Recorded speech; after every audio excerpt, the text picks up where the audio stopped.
साथियों, स्वागत है आपका अपने YouTube channel the institute of mathematics में। मैं हूं प्रिंस कुमार। हम लोग जो है इस क्लास में पढ़ेंगे नंबर सिस्टम में संख्याओं के वर्गीकरण यानी कि क्लासिफिकेशंस ऑफ नंबर को पढ़ेंगे।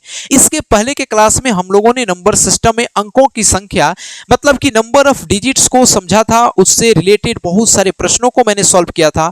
आपके प्रीवियस ईयर एग्जाम में पूछे गए तमाम सवालों को मैंने पिछले क्लास में नंबर्स ऑफ डिजिट यानी कि अंकों की संख्या से जितने भी क्वेश्चन पूछे गए थे उन तमाम चीजों को हमने पिछले क्लासों में समझा था। आज की क्लास में हम लोग नंबर सिस्टम में संख्या पद्धति में बिल्कुल ही बेसिक से बिल्कुल यहां से जो होगा नंबर सिस्टम हमारी बिल्कुल शुरू होगी। आप किसी भी गवर्नमेंट एग्जाम की तैयारी करते हैं, चाहे आप एसएससी का करते हो, बैंकिंग का, रेलवे का या किसी भी स्टेट गवर्नमेंट एग्जाम का तैयारी करते हैं, अगर आपके एग्जाम में अगर आपके परीक्षा में नंबर सिस्टम से सवाल पूछा जाता है तो यह क्लास आपके लिए बिल्कुल ही सफिशिएंट क्लास है। और इस क्लास को बिल्कुल हम बेसिक से बिल्कुल जीरो लेवल से समझते हुए आगे आपके एडवांस पोर्शन तक जो है सो पहुंचने का काम करेंगे। तो चलिए क्लास के स्टार्ट करते हैं और कॉपी पेन निकाल करके बैठिएगा और सबसे पहला हेडिंग लिखिए क्लासिफिकेशंस ऑफ नंबर। या फिर से लोग इस क्लास में शुरू कर रहे हैं नंबर सिस्टम में संख्याओं का वर्गीकरण यानी कि क्लासिफिकेशंस ऑफ नंबर से बिल्कुल बेसिक से हम लोग समझते हुए आगे की तरफ बढ़ेंगे। देखिए क्या है कि संख्याओं का वर्गीकरण करने के लिए, संख्याओं को वर्गीकृत करने के लिए सबसे पहले हमको एक चीज समझना होगा जिसको हम लोग बोलते हैं नंबर लाइन।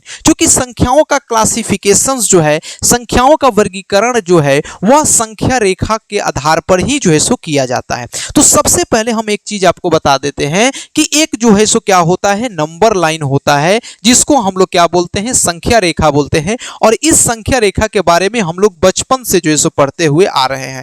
निचले क्लासों में से 4, 5, 6, 7, 8, 9 तक 10th तक जो है सो इन चीजों के बारे में हम लोग पढ़ते हैं।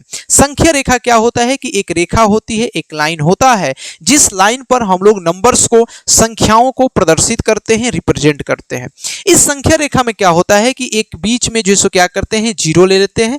जीरो से दाहिने की तरफ बढ़ते हैं तो यहाँ पे +1, यहाँ पे +2, यहाँ पे +3, यहाँ पे +4, यहाँ से +5, इनफिनाइट डिस्टेंस तक जाते हैं। इधर बढ़ेंगे तो -1, बराबर बराबर डिस्टेंस पर -2, -3, -4, इधर चले जाएंगे तो माइनस इनफिनाइट तक जाएगा।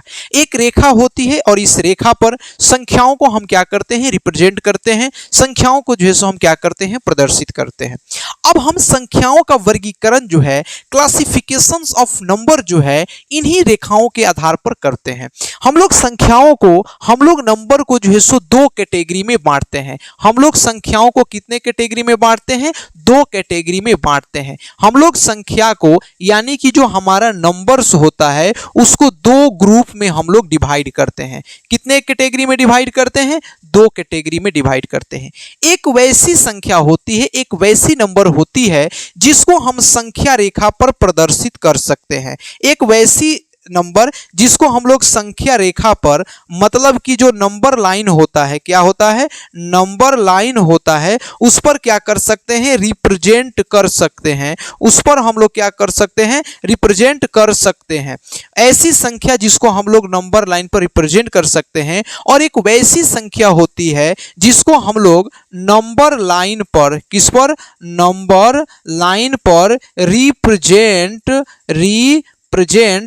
नहीं कर सकते हैं। क्या कर सकते हैं, नहीं कर सकते हैं। यानी कि संख्याओं का वर्गीकरण करने के लिए हमें नंबर लाइन की जरूरत पड़ती है, संख्या रेखा की रिक्वायरमेंट होती है। एक वैसी संख्या को हम लोग दो कैटेगरी में बांटते हैं। एक वैसे नंबर्स होती है, एक वैसी संख्याएं होती है जिन संख्या को हम लोग संख्या रेखा पर प्रदर्शित कर सकते हैं। और एक वैसी संख्या होती है जिन संख्या को हम लोग नंबर लाइन पर, संख्या रेखा पर प्रदर्शित नहीं कर सकते हैं। तो जिन नंबर को, जिन संख्या को हम लोग संख्या रेखा पर प्रदर्शित करते हैं उसको हम लोग जानते हैं, उसको हम लोग बोलते हैं रियल नंबर बोलते हैं, या हिंदी में इसको वास्तविक संख्या बोला जाता है। क्या बोला जाता है, वास्तविक संख्या बोला जाता है। जिस नंबर को हम लोग संख्या रेखा पर यानी कि इस नंबर लाइन पर प्रदर्शित करते हैं, हम एक एक चीज बताएंगे किन संख्याओं को प्रदर्शित करते हैं। अभी आपको यह समझना है कि संख्याओं को, नंबर्स को हम दो कैटेगरी में डिवाइड करते हैं, एक संख्या जिसको हम लोग नंबर लाइन पर संख्या रेखा पर प्रदर्शित करते हैं उसको हम लोग क्या बोलते हैं, वास्तविक संख्या, और एक वैसी संख्या जिसको नंबर लाइन पर रिप्रेजेंट नहीं कर सकते हैं इसको हम लोग क्या बोलते हैं, इसको हम लोग बोलते हैं इमेजिनरी नंबर बोलते हैं, या फिर से जो है हिंदी में इसको बोला जाता है काल्पनिक संख्या बोलते हैं। क्या बोलते हैं, काल्पनिक संख्या बोलते हैं, या फिर से इमेजिनरी नंबर बोला जाता है। ये चीज आपको ध्यान में रखनी है कि संख्याओं का वर्गीकरण हम लोग संख्या रेखा पर करते हैं। अब हम ये समझते हैं कि रियल नंबर में कौन कौन सी संख्याएं आती है, अर्थात हम लोग किन किन संख्याओं को संख्या रेखा पर प्रदर्शित कर सकते हैं। तो यहां से तो आपका एक बात तो क्लियर हो गया कि संख्याओं को हम लोग जो पूरी नंबर्स होती है उसको दो कैटेगरी में बांटते हैं। एक वैसे नंबर्स होती है जिसको हम नंबर लाइन पर रिप्रेजेंट कर सकते हैं, और एक वैसी संख्या होती है जिसको नंबर लाइन पर, दैट मीन संख्या रेखा पर प्रदर्शित नहीं कर सकते हैं। ठीक है, अब हम पढ़ते हैं कि किन किन संख्याओं को हम लोग संख्या रेखा पर प्रदर्शित कर सकते हैं। तो जैसे आपसे यह कहा जाए कि आप ये बताइए कि अगर मैं कहूंगा कि आप 4 को संख्या रेखा पर प्रदर्शित करिए, तो 4 को आसानी से यहां पे आप संख्या रेखा पर प्रदर्शित कर सकते हैं। अगर मैं कहूंगा कि -2 को संख्या रेखा पर प्रदर्शित करिएगा तो आराम से यहां पे हम -2 को प्रदर्शित कर सकते हैं। अगर हम 0 को रिप्रेजेंट करना चाहें तो 0 को कर सकते हैं। मतलब कि जितनी इंटीजर्स संख्याएं होती है, इंटीजर्स को हिंदी में बोला जाता है पूर्णांक। क्या बोलते हैं, पूर्णांक। पूर्णांक का मतलब होता है पूरा अंक। क्या होता है, पूरा अंक। वह निगेटिव हो पॉजिटिव हो डजंट मैटर, उससे कोई फर्क नहीं पड़ता है, पूरा अंक होना चाहिए। -1 -2 -5 2 0 2 5 6 7, यानी कि जो पूर्णांक होते हैं इनको हम लोग संख्या रेखा पर क्या कर सकते हैं, प्रदर्शित कर सकते हैं। अर्थात ये जो इंटीजर्स होते हैं, ये जो पूर्णांक होते हैं, वे रियल नंबर की श्रेणी में आते हैं, यानी कि वास्तविक संख्या की कैटेगरी में इसको हम लोग क्या करते हैं, रखते हैं। दूसरी बात कि जितने भी फ्रैक्शन होते हैं, क्या होते हैं, फ्रैक्शन के फॉर्मेट में जो भी संख्याएं लिखी जाती है भिन्न के रूप में, जो भी फ्रैक्शन यानी कि भिन्न के रूप में आपको संख्या मैंने लिखती हुई दिखाई दे, उस संख्या को भी हम लोग संख्या रेखा पर प्रदर्शित कर सकते हैं। एक बात आपको बता दूं कि यह आपसे कोई अब नहीं पूछेगा कि आप इस संख्या को संख्या रेखा पर प्रदर्शित करिए, लेकिन समझने के लिए आपको, चूंकि आपके लिए जो है बहुत इंपॉर्टेंट हो जाता है, तो कैसे फ्रैक्शन पूछेगा कि फ्रैक्शन रियल नंबर है कि नहीं है। जैसे मैं कहता हूं कि आप जो है 2/5 को संख्या रेखा पर प्रदर्शित करिए, तो ये जो 2/5 लिखा है यह बेसिकली कुछ नहीं, 0 और 1 के बीच में संख्या लिखी गई है, 0 और 1 के बीच में। तो अगर हम क्या करते हैं, यहां पे एक दूसरा नंबर लाइन लेते हैं, यहां पे हम मान लेते हैं 0 है, 0 यहां पे मान लेते हैं 1 है, तो 0 और 1 के बीच में कितनी टोटल, यानी कि देखेंगे डिनोमिनेटर कितना है, 5 है, तो 0 और 1 को 5 बराबर भागों में क्या करेंगे, डिस्ट्रीब्यूट करेंगे, 1 2 3 4 5 भागों में। तो इसका जो दूसरा पार्ट होगा 1 और 2, ई वाला जो पॉइंट होगा यह 2/5 को क्या करेगा, प्रदर्शित करेगा। यानी कि चाहे कोई भी फ्रैक्शन लिखा हो, पॉजिटिव हो निगेटिव हो, कोई भी भिन्न लिखा हो, उसको हम लोग संख्या रेखा पर क्या कर सकते हैं, प्रदर्शित कर सकते हैं, रिप्रेजेंट कर सकते हैं। अगर कोई व्यक्ति कहता है कि भैया आप जो है हमको 3/2 को संख्या रेखा पर प्रदर्शित करिए, तो जो 3/2 लिखा है यह बेसिकली लिखा है 1 + 1/2 के फॉर्मेट में लिखा है। मतलब कि ये जो संख्या लिखा गया है 1 से बड़ा है और 2 से क्या है, छोटा है। तो 1 और 2 को, यानी कि 1 से बड़ा तो 1/2 है, तो 1 और 2 को 2 बराबर भागों में बांटेंगे, और ये वाला जो होगा वह रिप्रेजेंट करेगा 3/2 को। तो कोई भी फ्रैक्शन लिखा हो, कोई भी भिन्न लिखा हो, इस भिन्न को, इस फ्रैक्शन को हम लोग क्या कर सकते हैं, आसानी से संख्या रेखा पर रिप्रेजेंट कर सकते हैं या फिर से प्रदर्शित कर सकते हैं।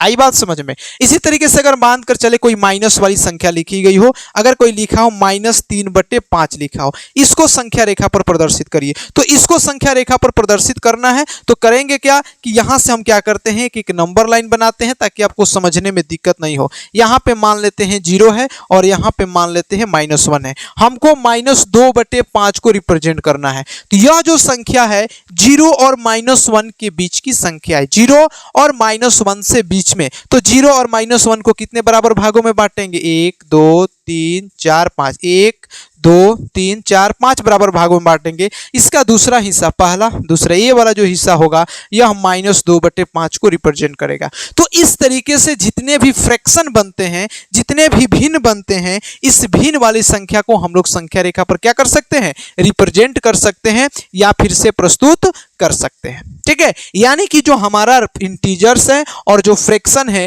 ये सभी के सभी क्या होते हैं, रियल नंबर की श्रेणी में आते हैं।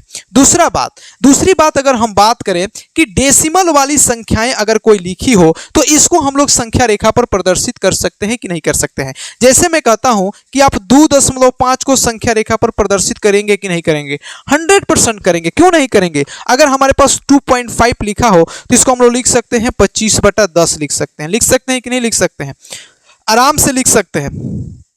अगर इसको आगे लिखना होगा तो 5 से कैंसिल कराएंगे, 50 25 5 दूना 10, यानी कि 5/2 लिखे। इसको लिखेंगे तो 2 सही 1/2 लिखा है, यानी कि जो संख्या लिखी गई है 2 से बड़ा है और 3 से क्या है, छोटा है।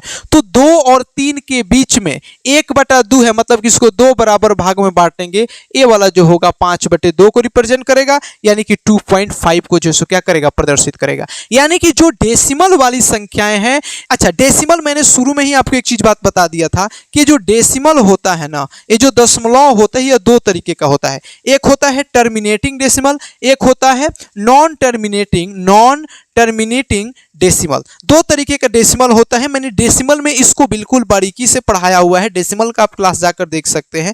वहां पे मैंने बताया कि डेसिमल दो तरीके का होता है, एक होता है टर्मिनेटिंग डेसिमल, एक होता है नॉन टर्मिनेटिंग डेसिमल होता है। और ये जो नॉन टर्मिनेटिंग डेसिमल होता है यह भी दो तरीके के होते हैं। एक को बोलते हैं नॉन टर्मिनेटिंग रिपीटिंग डेसिमल, एक होता है non terminating non repeating decimal होता है। तो ये डेसिमल दो तरीके के होते हैं, एक होता है नॉन टर्मिनेटिंग रिपीटिंग डेसिमल, एक होता है non terminating non repeating decimal होते हैं।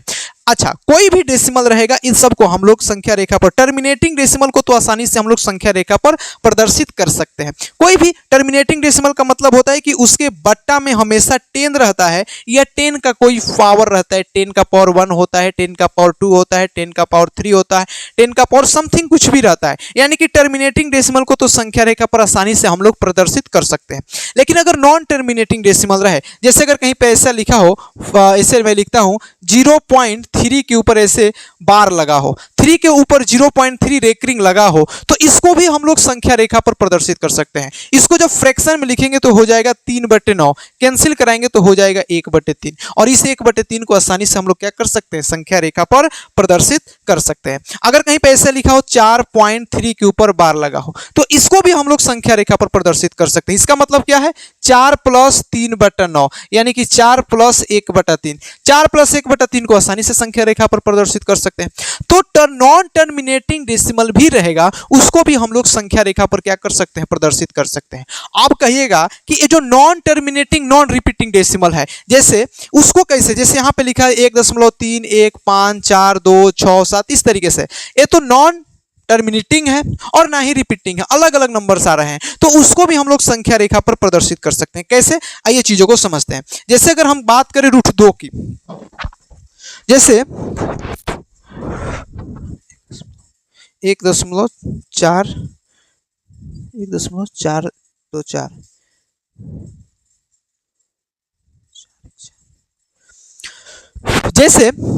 जैसे अगर हम बात करें √2 की, तो √2 जो होता है इसका जब हम वैल्यू निकालेंगे तो यह जो होता है non terminating non repeating decimal होता है। इसका वैल्यू आएगा 1.414, इस तरीके से आते रहता है। इसका वैल्यूएशन जो है रिपीट नहीं करता है। लेकिन क्या हम लोग √2 को संख्या रेखा पर प्रदर्शित करते हैं कि नहीं करते हैं? 100% करते हैं। हमने 10th क्लास में इस चीज को पढ़ा, 9th 10th क्लास में इस चीज को पढ़े के आए हैं कि √2 को हम लोग संख्या रेखा पर प्रदर्शित कर सकते हैं। कैसे करते हैं, आइए चीजों को समझते हैं।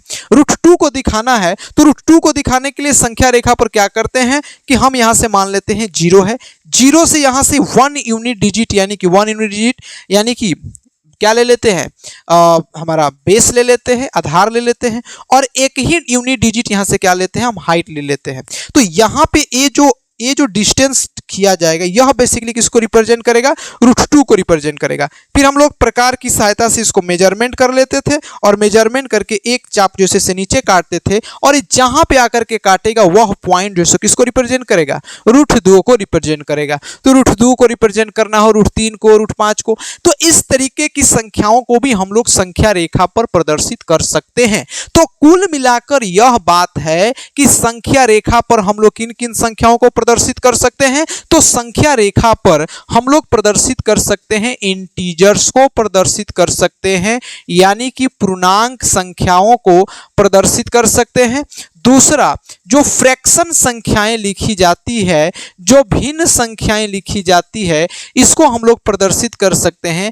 तीसरा, यानी कि जो डेसिमल यानी कि हमारा जो दशमलव की जो संख्याएं होती है, इन संख्याओं को भी हम लोग संख्या रेखा पर क्या कर सकते हैं, प्रदर्शित कर सकते हैं या फिर से रिप्रेजेंट कर सकते हैं।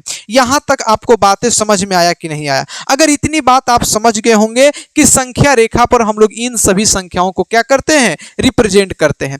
अब हम आगे बढ़ते हैं। मैंने शुरू में ही आते हुए एक चीज आपको बताया था कि संख्याओं को हम लोग कितने कैटेगरी में बांटते हैं, 2 कैटेगरी में बांटते हैं। यानी कि जो नंबर होती है, संख्या होती है, इसको हम लोग 2 कैटेगरी में बांटते हैं। एक को मैंने बताया था, एक को बोलते हैं रियल नंबर और एक नंबर को हम लोग बोलते हैं इमेजिनरी नंबर बोलते हैं। क्या बोलते हैं, इमेजिनरी नंबर बोलते हैं। और रियल नंबर को हिंदी में बोला जाता है वास्तविक संख्या, वास्तविक संख्या, जबकि इमेजिनरी नंबर को हिंदी में हम लोग क्या बोलते हैं, काल्पनिक संख्या बोलते हैं। क्या बोलते हैं, काल्पनिक संख्या बोलते हैं। ये जो संख्या होती है 2 तरीके की होती है, एक होती है रियल नंबर और एक होता है इमेजिनरी नंबर यानी कि काल्पनिक संख्या, और एक जो है सो क्या होती है, वास्तविक संख्या। वास्तविक संख्या को हम लोग संख्या रेखा पर रिप्रेजेंट कर सकते हैं। इसको लिखते हैं, इसको हम लोग किस पर, संख्या रेखा पर, यानी कि नंबर लाइन पर। किस पर, नंबर लाइन पर क्या करते हैं,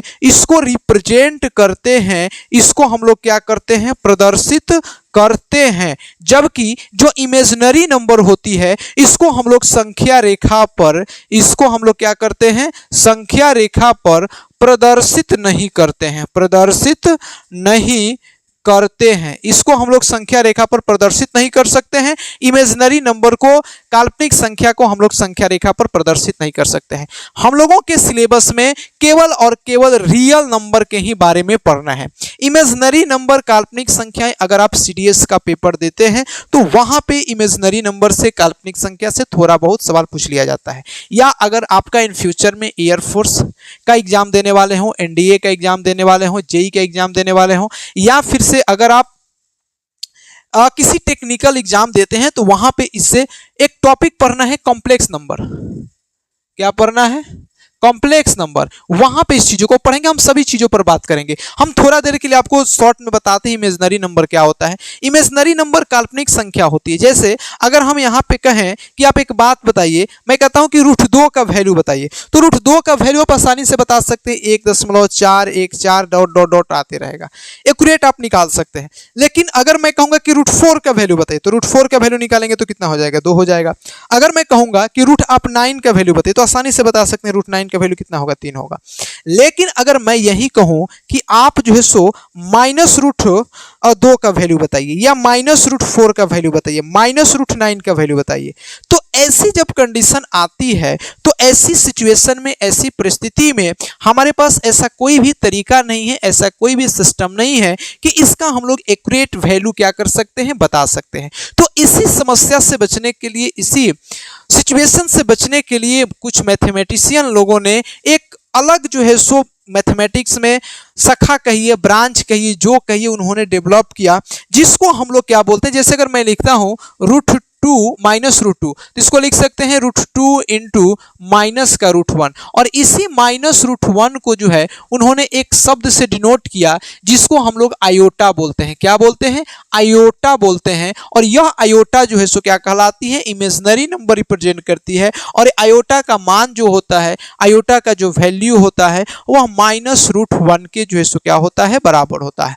आयोटा का वैल्यू किसके बराबर होता है, -√1 के जो है सो बराबर होता है। अगर मैं बात करूं आयोटा के स्क्वायर की, तो अगर मैं कहता हूं कि यहां से अगर हम आयोटा का स्क्वायर निकालना चाहें तो आसानी से निकाल सकते हैं। आयोटा का मान कितना होता है, -√1 होता है। अगर आयोटा का स्क्वायर करेंगे तो -1 होगा, आयोटा का पावर क्यूब करेंगे तो माइनस का आयोटा होगा, अगर आयोटा का पावर 4 करेंगे तो रिजल्ट 1 के बराबर देगा। तो ये कुछ पावर्स हैं, रिलेटेड हैं, जिनको हम लोगों को क्या रखना है, ध्यान में रखना है। नहीं भी याद रखेंगे तो भी कोई बहुत बड़ी बात नहीं है, हमको जितना जानना था उतना हमने आपको बताया।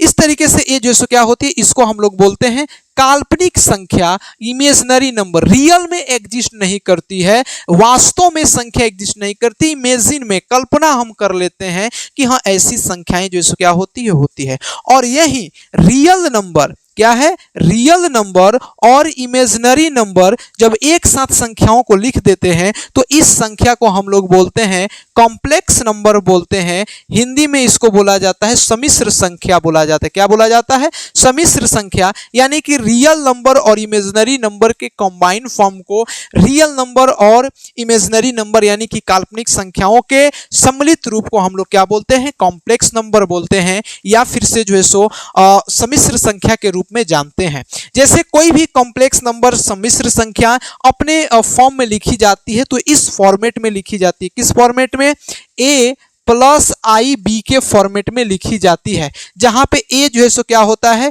Real part of complex number. अच्छा, कॉम्प्लेक्स नंबर को बेसिकली हम लोग z से सूचित करते हैं या फिर से डिनोट करते हैं। कॉम्प्लेक्स नंबर को, सम्मिश्र संख्या को हम लोग किससे डिनोट करते हैं, z से डिनोट करते हैं। तो a जो होता है real part of complex number कहलाता है, और यहां से b जो है सो क्या कहलाता है, imaginary part of complex number कहलाता है। ये दोनों अलग होते हैं। अच्छा, अगर किसी कॉम्प्लेक्स नंबर में इमेजिनरी नंबर 0 हो जाए, सॉरी रियल नंबर 0 हो जाए, तो इसको शुद्ध काल्पनिक संख्या बोलते हैं। अगर किसी कॉम्प्लेक्स नंबर में किसी रियल सम्मिश्र संख्या में रियल पार्ट ऑफ 0 हो जाए, क्या हो जाए, रियल पार्ट ऑफ 0 हो जाए, तब इसको हम लोग बोलते हैं प्योर इमेजिनरी नंबर। क्या बोलते हैं, प्योर इमेजिनरी नंबर, या विशुद्ध काल्पनिक संख्या बोला जाता है। क्या बोला जाता है, विशुद्ध काल्पनिक संख्या बोली जाती है। अगर किसी, तो ये चीजें जो है सो हम लोग को क्या रखना है, याद रखना है। काल्पनिक संख्या से, इमेजिनरी नंबर से ज्यादा इसमें हम आगे नहीं बढ़ते हैं, ठीक है। हम लोगों का सिलेबस है वास्तविक संख्या, रियल नंबर, तो हम लोग रियल नंबर पर ही जो है सो पढ़ते हैं, इसी को जो है सो हम लोग पढ़ने का काम करते हैं। आई होप कि इस बात को आप समझ गए होंगे। तो चलिए शुरू करते हैं रियल नंबर को।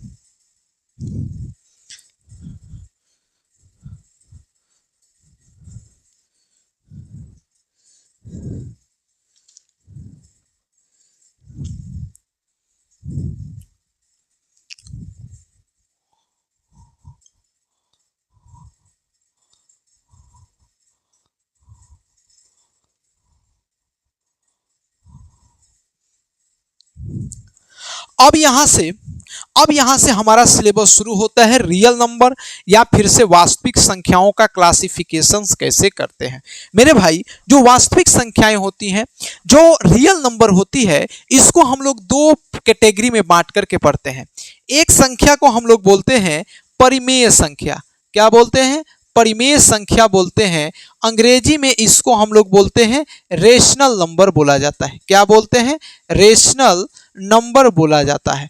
और एक दूसरी संख्या होती है जिसको हम लोग बोलते हैं अपरिमेय संख्या। क्या बोलते हैं, अपरिमेय संख्या बोलते हैं। अंग्रेजी में इसको बोला जाता है इरेशनल नंबर बोला जाता है। क्या बोलते हैं, इरेशनल नंबर बोला जाता है। तो याद रखना है कि जो रियल नंबर होती है, जो वास्तविक संख्याएं होती हैं, इनको हम लोग कितने कैटेगरी में बांटते हैं, 2 कैटेगरी में बांटते हैं, 2 वर्गों में बांटते हैं। एक को बोलते हैं क्या बोलते हैं, परिमेय संख्या, रेशनल नंबर, और दूसरे को बोलते हैं अपरिमेय संख्या या फिर से इरेशनल नंबर बोलते हैं। परिमेय संख्या बोलते हैं जिन संख्या को हम लोग p/q के रूप में रिप्रेजेंट करते हैं, जहां p और q जो होता चाहिए वह दोनों क्या होना चाहिए, पूर्णांक होना चाहिए। मतलब कि दोनों के दोनों इंटीजर्स होने चाहिए। दोनों के दोनों क्या होने चाहिए, इंटीजर्स होने चाहिए। तथा Q जो है सो 0 के बराबर नहीं होना चाहिए, तो ऐसी संख्या को, ऐसे नंबर को हम लोग क्या बोलते हैं, रियल नंबर, रेशनल नंबर बोलते हैं, या फिर से परिमेय संख्या बोला जाता है। तो जो संख्याएं परिमेय संख्या होती हैं, रेशनल नंबर होती है, उस संख्या को, उस नंबर को हम लोग किस फॉर्मेट में रिप्रेजेंट करेंगे, P बाई Q के रूप में रिप्रेजेंट करेंगे, जहां P और Q जो होने चाहिए वे दोनों के दोनों पूर्णांक होने चाहिए, दोनों के दोनों क्या होने चाहिए, इंटीजर्स होने चाहिए, और Q जो है सो 0 के बराबर नहीं हो सकता है। ऐसी संख्या को, ऐसे नंबर्स को हम लोग जो है सो क्या बोलते हैं, ऐसे नंबर को हम लोग बोलते हैं परिमेय संख्या। जैसे मैं यहाँ पे लिखता हूँ 3/8, क्या बताइए 3/8 परिमेय संख्या हो सकता है कि नहीं हो सकता है? 100% हो सकता है। अगर मैं लिखता हूँ माइनस का 7/4 परिमेय संख्या हो सकता है, माइनस का 9/10 परिमेय संख्या होता है। अगर मैं लिखता हूं 0/5, यह भी एक परिमेय संख्या होता है, क्योंकि 0 कहता है कि ए P बाई Q के रूप में रिप्रेजेंट करना है, जहां ऊपर, अच्छा एक बात ध्यान रखना है कि ऊपर और नीचे दोनों के दोनों पूर्णांक, अच्छा 0 जो होता है ना, यह ना तो निगेटिव होता है और ना ही पॉजिटिव होता है। 0 हमेशा न्यूट्रल होता है, ये ना तो निगेटिव में इसको काउंट करते हैं और ना ही किस में काउंट करते हैं, पॉजिटिव में काउंट करते हैं। ये चीजें आपको ध्यान में रखनी है। तो जो रियल नंबर होते हैं, परिमेय संख्या, रेशनल नंबर होते हैं, वे 0/5 हो सकता है, 0 भी हो सकता है, 1 भी हो सकता है। तो ये सभी के सभी क्या होते हैं, परिमेय संख्याएं होते हैं। ठीक है, तो ये सभी के सभी क्या होते हैं, परिमेय संख्या होते हैं, रेशनल नंबर हो सकते हैं। अगर मैं कहता हूं 22/7 तो होगा, यह भी एक परिमेय संख्या होता है, कोई दिक्कत नहीं है। जबकि इरेशनल नंबर में कहा जाता है कि जो संख्याएं परिमेय संख्याएं के प्रॉपर्टी के बिल्कुल उल्टी होती है, जो परिमेय संख्या नहीं है। जैसे मैं लिखता हूं √2 है, √6 है, √15 है, तो इस तरीके की संख्याएं जो है क्या होती है, 0/0 फॉर्मेट में आ जाएगा, 8/0 हो जाएगा, ये सभी के सभी, यानी कि पाई हो जाएगा। ये सभी की सभी क्या होती है, इरेशनल नंबर होती है, या फिर से अपरिमेय संख्याएं होती है। मतलब कि जो P बाई Q के रूप में, मतलब कि जो संख्याएं परिमेय संख्याएं के क्वालिटी को, गुण को, प्रॉपर्टी को फॉलो नहीं करती है, वे सभी के सभी नंबर्स क्या होती हैं, अपरिमेय संख्या होती है, या फिर से इरेशनल नंबर होती है। आई होप कि आप इस बात को समझ गए होंगे। फिर जब हम लोग नेक्स्ट वीडियो में मिलेंगे तो वहां पे हम लोग परिमेय संख्याओं के क्लासिफिकेशंस को जैसे क्या करेंगे, करते हुए आगे बढ़ेंगे।